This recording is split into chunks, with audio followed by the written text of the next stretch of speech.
What is going on, everybody? Welcome back to the garage, and we are live. I'm going to see if I can figure out how to do this. I'm doing it a little bit different. We're live in the garage, New Year's Eve, trying to get everything set up here. And let me see if I can find this video so I can see if you guys are commenting or anything. Make sure this thing, yeah, it's going out. Okay, cool.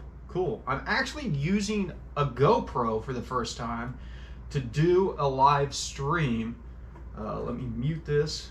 Perfect. Here we go. And I will give everybody a minute to get in here and make sure that we're public.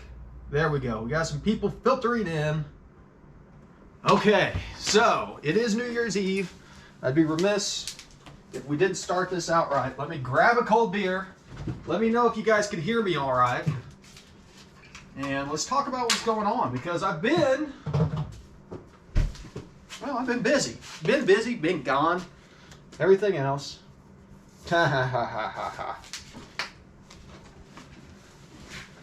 And so, you know, if you haven't already, I posted a new video today talking about neural networking. That's super interesting. Go check that out after this. And instead of doing a live stream tonight at 8 o'clock, I figured I'd just fire up. Hey, James. I miss my GTO. I figure I'd fire something up. We could do some chatting real quick. We can take a look at what's going on down here, because it's a mess. It just looks like a tornado's ripped through the garage. Awesome. Just want to make sure, because as I said, I've never streamed this way before. Very new, and just want to make sure everything's working out all right. I've got parts upon parts floating around. I've got empty boxes that I just need to get rid of, and so it's a mess. But let's take a look at what's going on right now. Hopefully I don't lose you guys. And small blocks out, leaking everywhere. I haven't pulled the torque converter off. The big block, well, it's sort of in. It's not all the way in right now. I've got a towel over it because I got the valve cover off. It was interfering with a wiper pump, so I've got to figure out what's going on there. And I've got an issue with the motor mounts that I got to sort out. Not actually the motor mounts, but the oil pan is just barely resting.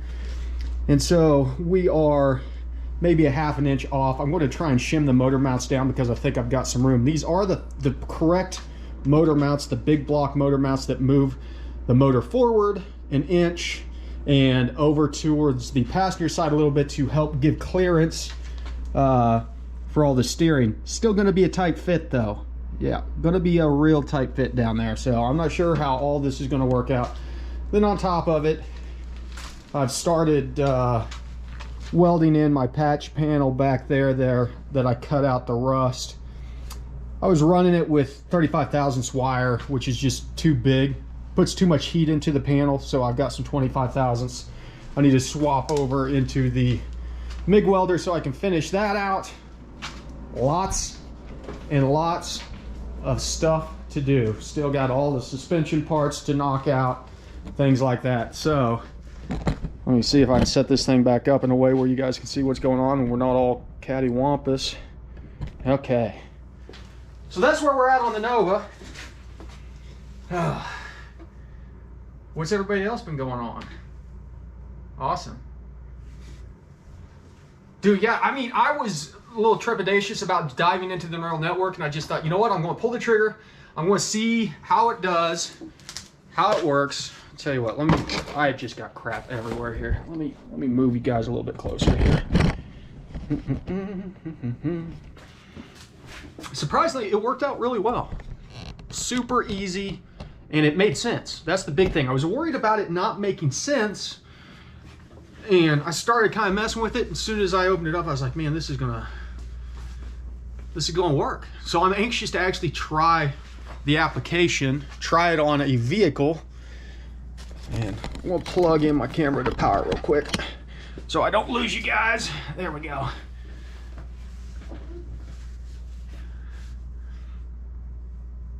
Scuba Sam, you're getting a trail hawk, huh? No track hawk?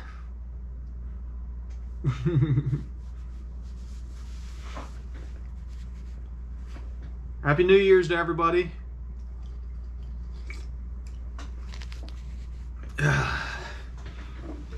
I'm waiting on parts right now. I'm waiting on engine mount shims, waiting on bolts.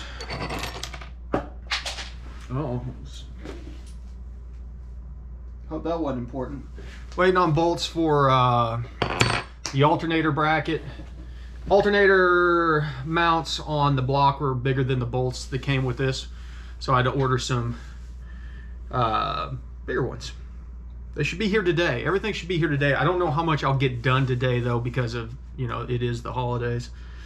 And I've been trying to take it easy this week and enjoy some vacation time. So it's been nice.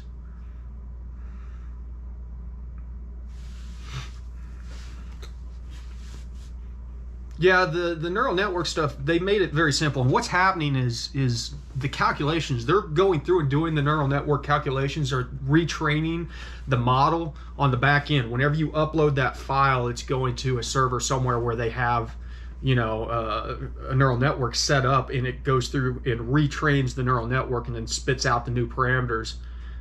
And it actually makes quite a bit of sense of how they've done it. So somebody over at HP Tuners, very smart to have sorted that out. Now, granted, I'm sure they're using pretty much the same stuff that they were using on the Dodge platform. So, you know, they've had plenty of time to kind of mess around with it. And, you know, it's interesting the way that they do the credits, not the credits, I guess, but the tokens, where you spend $50 and you get 30 days worth of access to the network trainer for GM or Chrysler. Theoretically, 30 days would be enough to kind of knock everything out if you were doing that tuning approach on your setup. And it might be, the trade-off is maybe you do it by VIN and you get to unlock it for one VIN with, you know, there's a lot of different ways that they could have gone about it. I don't think there's much of an issue with the way that they've done it, though. It could be worse. And we'll see eventually, you know, because there is a server side part of it that you have to connect up and run that data through and get it calculated. There is additional expense over time that they have to maintain that server and keep it online and stuff like that. So there's reason for what they're doing, I guess. The interface web page is a little bit clunky, but I'm sure they'll sort that out. And there's probably not a lot of people using it at this point in time. I think that on the Dodge side, as I said, everybody goes out and just switches over to volumetric efficiency and disables neural networking. But going through this steps, I don't know if that's necessarily the best way of doing it. Oh, place is a pigsty. Well, I mean, the thing about it is the neural networking is the next evolution of closed loop operation. And so I think that there is. Yeah, they'll keep working on it. And I'm sure they've not gotten much feedback off of it yet because, as I said, there's probably not a lot of guys that are messing with it right now. My guess is that the majority of the people that have the newer stuff is just doing mass airflow only tunes on there, which, you know, is what it is. I have never tried tuning a VW GTI, but I mean, it's all the same. Well, Brandon, it's all the same at the end of the day. It's just figuring out which tables do what, where they're at, you know. Find the tables that you need to adjust your airflow, your spark, etc.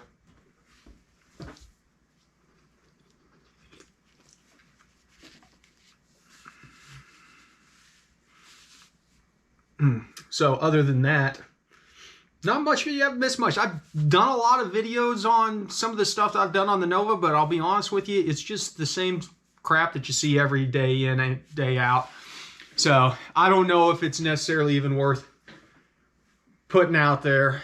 I know a lot of you guys don't really necessarily care to see about pulling a motor out and stuff like that. There's plenty of other people that are more entertaining to watch pull motors out than me.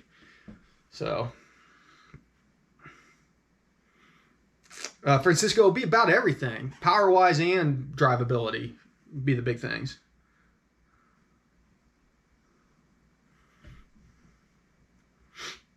Well, Jason, you know, they do, because you have to upload that HTT file, which is going to have the VIN as a part of the file structure. But my guess is maybe they've got it more tailored for tuners as opposed to end users.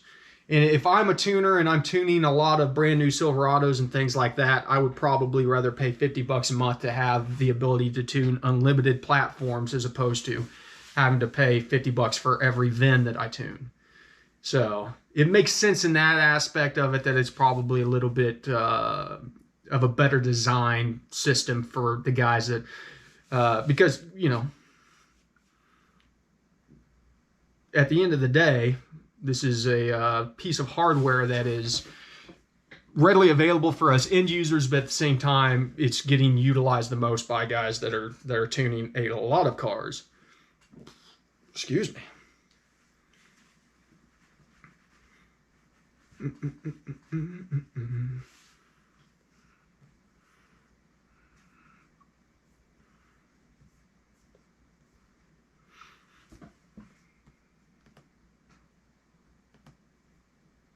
Okay. So I'm trying to think of what else is going on. I've got to, as I said, finish welding up the panel. I ended up buying a set of headers for the Nova. I found a used set of Camaro big block headers that have the primaries in the right locations and stuff like that, and I'm going to probably use them as a donor set to help mock out mine. Have I ever thought about diving into diesel tuning? No, there's too much nastiness around diesel tuning. Yes, you still have to license the VIN like you would on anything else. And I think that that's pretty pricey on the new stuff. Let me pull up the list here and see how many credits it takes. We were to do a, let's find a 2020 Corvette here. LT5, 1962, 10 credits. So that is a lot of credits to tune the E99, which was what I was working on. So you have to pay the $500 in credits on top of the $50, but you're also talking about a $60,000 video.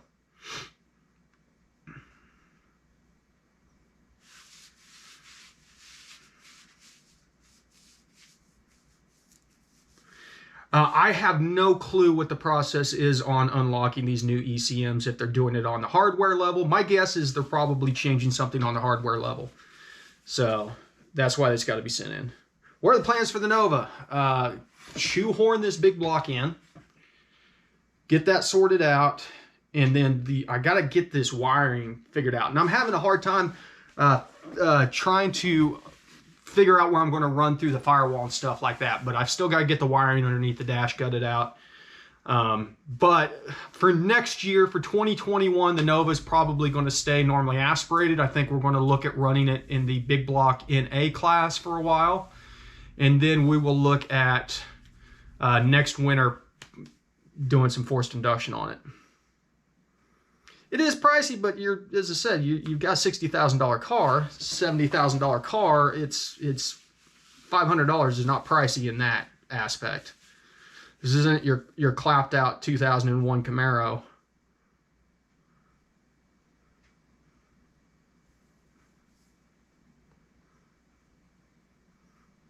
Yeah, correct, car camp, but you know, I see the trends, and it's one of those ordeals of like, I could go out and do vlogging style daily updates on the Nova as I do small things.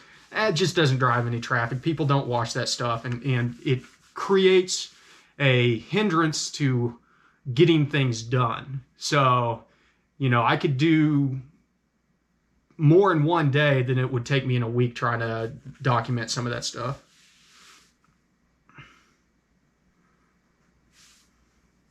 Sewing machine sound after a camshaft swap. That's not good. Did you do lifters?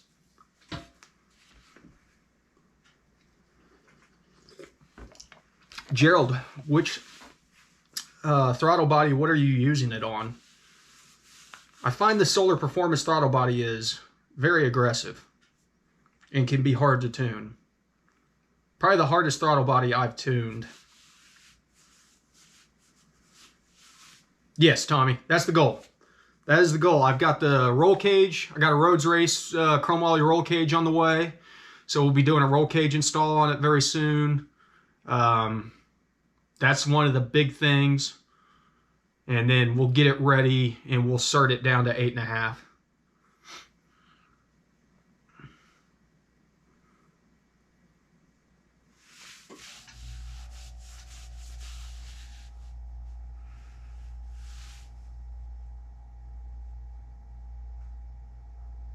Tuner said take what off? Yeah, that's why I was wondering if it had link bar lifters. It can have some valve train noise that comes with the lifters.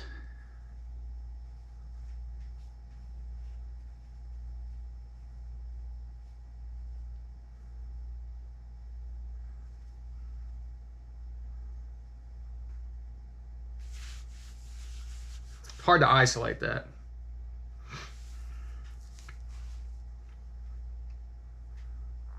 Oh, your tuner said take the solar throttle body off.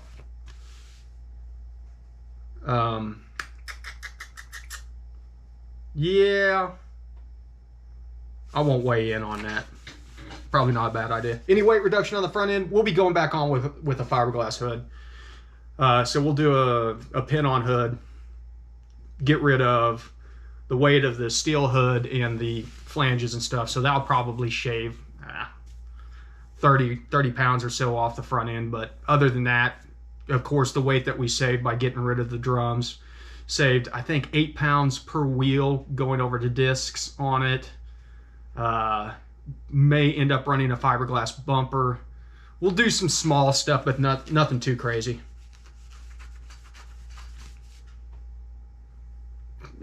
Well, Joshua, I'm not welding in my cage. I am having Justin do it.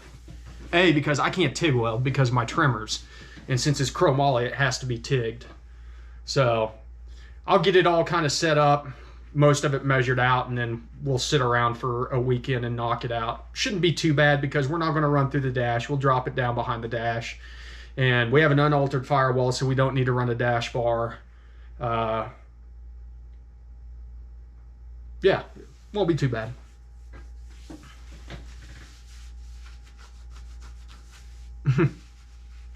Sounds like a singer. I'd say it's the lifters.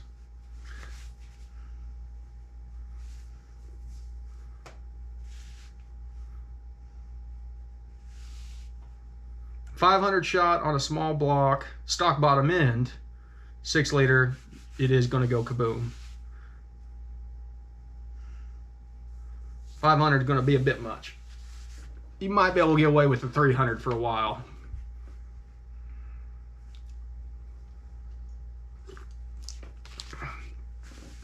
You also got to realize that you put in an aggressive cam that has quite a bit more lift on it, and the ramp rate goes up, and so it causes additional drivetrain noise because of just how hard it's striking the lifters. What up, Blake? Best way to diagnose bad injectors. Probably read the plugs, to be honest with you. Depends on what you mean bad. Bad is in stuck closed or bad is in stuck open. If it's stuck open, you'll smell the gas because the things will just be dumping fuel in the cylinder all the time. Should get misfires also, so you can log individual cylinder misfire. That's all based off of the crank position. And so it is looking for issues at different degrees of the crank, and it can tie that back to specific cylinders. So if you log individual misfires, you'll notice if you've got a bad cylinder.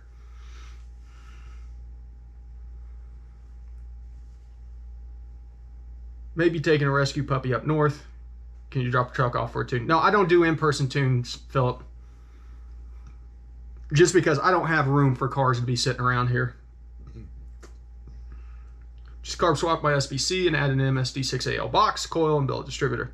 Distributor that had O-rings on it, can they damage anything like the valve train if they're not removed?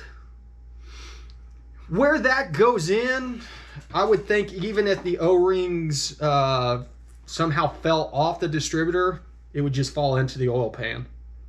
So I wouldn't think so. Oh yeah, I used to play a lot of disc golf. It's been a while.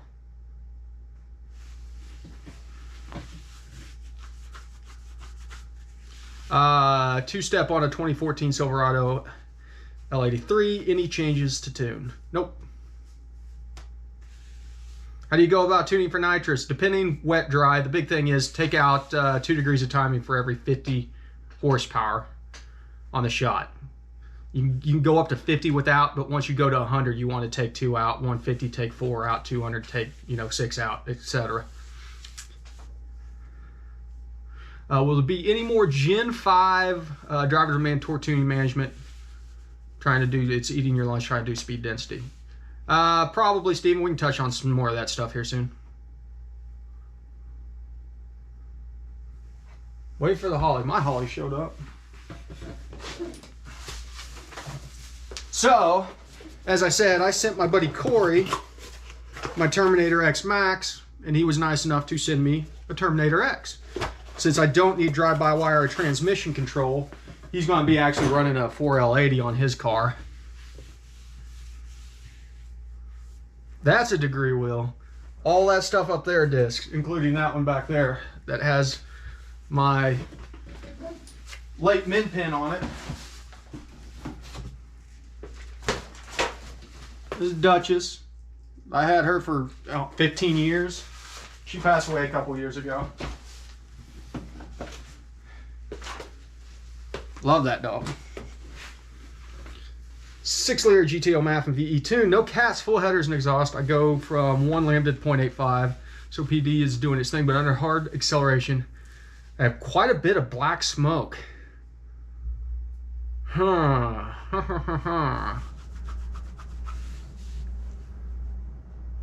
And you're only hitting 0.85 lambda whenever you're getting this black smoke?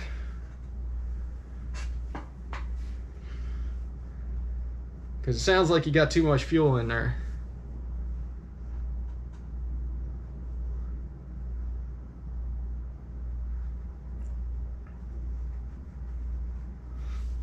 Well, shouldn't be an issue with the O-rings, but if you're worried about, take them out. It's not going to hurt anything to take them out usually.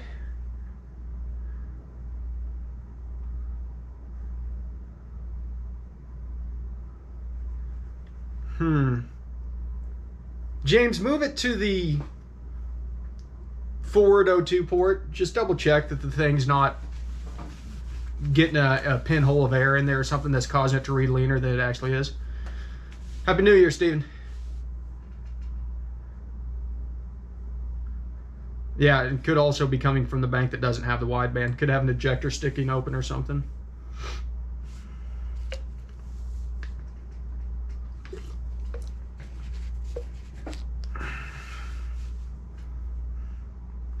For nitrous, do not cut fuel. Disable any fuel cutoffs, just do ignition cutoffs. Disabling fuel on a nitrous injection or even on boosted. Fuel cutoff on boosted can cause you to have issues. Nitrous, the problem with nitrous is if you're running a wet kit and you do fuel and you hit fuel cut, you're still allowing fuel to get into the cylinder and it'll go real lean real quick, as opposed to actually cutting fuel and cutting power.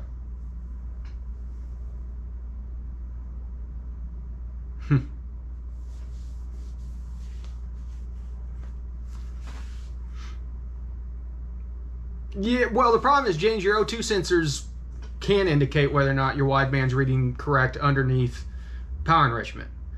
Because when you're in power enrichment, you're so rich, you're so far outside the range of the narrowband sensors that they're just going to be pegged rich no matter what. So they're not an indication of how rich you are running. But if you're getting back black smoke, you're obviously running richer than you should be.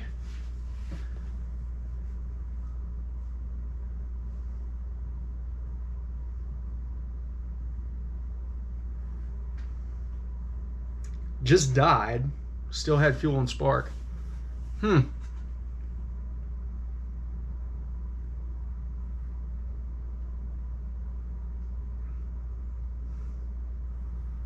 Happy New Year, The Killed 339. Thanks for stopping in on the live stream. Which one of you stinkers put a thumbs down on here? I swear.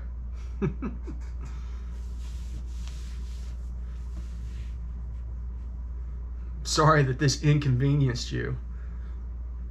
I think I've got an enemy out there that's been going around thumbs downing all my videos. I posted the new video earlier today.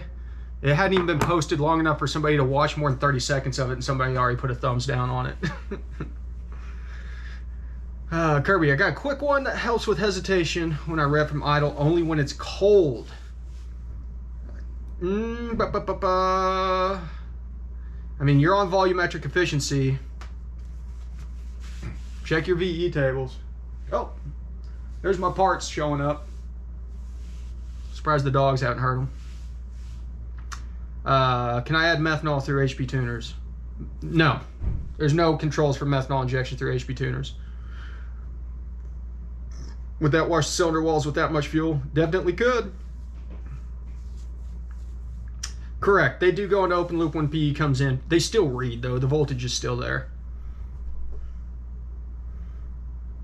30-0300, good wideband gauge. Yes. It's what I've been working with for a long time. I'm a fan of them. In fact, I probably got one sitting right here.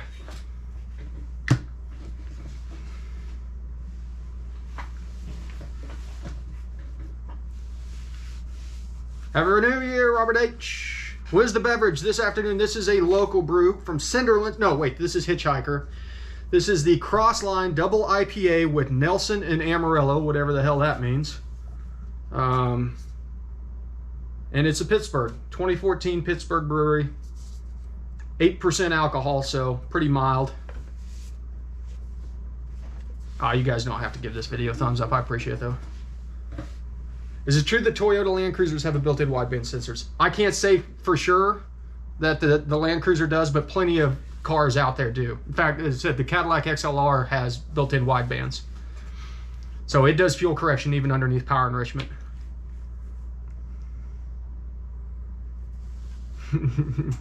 It could be. It could be. 325. Thanks for stopping by, brother. Hope you have a good new year. I'll see you soon.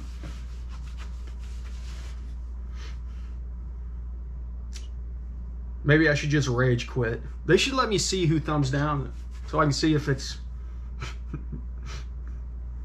I know who it's not, unless he opened up a new account just to thumbs down my videos. What up, Will? How you doing, brother? I need to get back to you, and I will. As I was saying earlier, I've been kind of taking it easy this week. Kind of on vacation this week. Thanks, Venomous. Appreciate you stopping by, brother. What will help a cold start? Volumetric efficiency, Sean, and there's a couple things. You gotta have your base volumetric efficiency table tuned, and then on top of it, there's a cranking VE that is active until the engine hits 400 RPMs or so, and that is a percentage of the base volumetric efficiency table, but ideally, if that is set up right, should be fine unless you're cammed. And then you need to take 10, 15, 20% out of the cranking VE table. Thanks, Eric. Appreciate it, man. I know, Will. Thanks for the shout out on the post the other day too on Instagram. Thank you, JDM. Appreciate it. Thanks for stopping in. Steven, yes, I do email tuning, not remote tuning. There is a difference. I do email tuning on a limited basis. I only do about 10 tunes at a time, maybe, just because it can be a lot of work.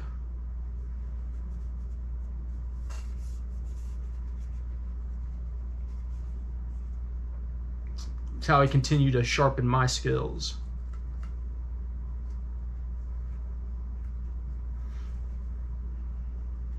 Now the question is, do I want to actually work in the garage tonight now that my parts showed up? I was glad to see that truck out and rolling. That is a cool truck.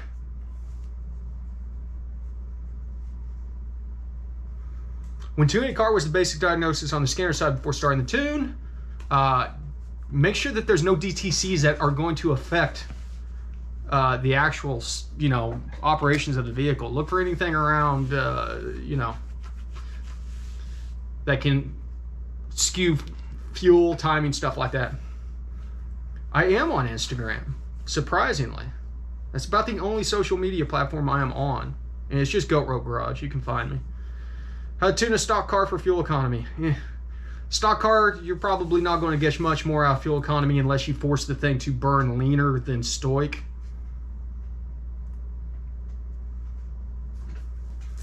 Ever tuned V6 cars? Yes. No, everything's the same. Everything's the same on V6, inline 4. Any 4-stroke, you're doing the same process. You're optimizing the fuel calculations, just in the timing, stuff like that. Bolts and shims.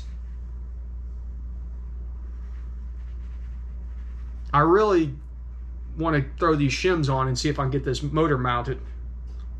So, and then I need the bolts for my ICT bracket. Oh. This is the alternator bracket.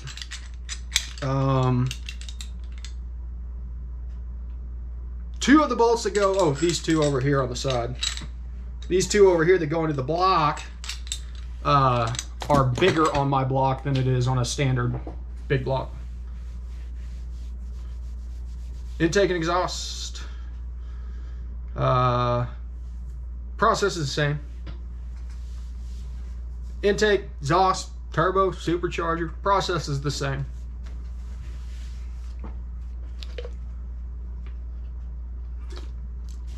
Okay. Yeah.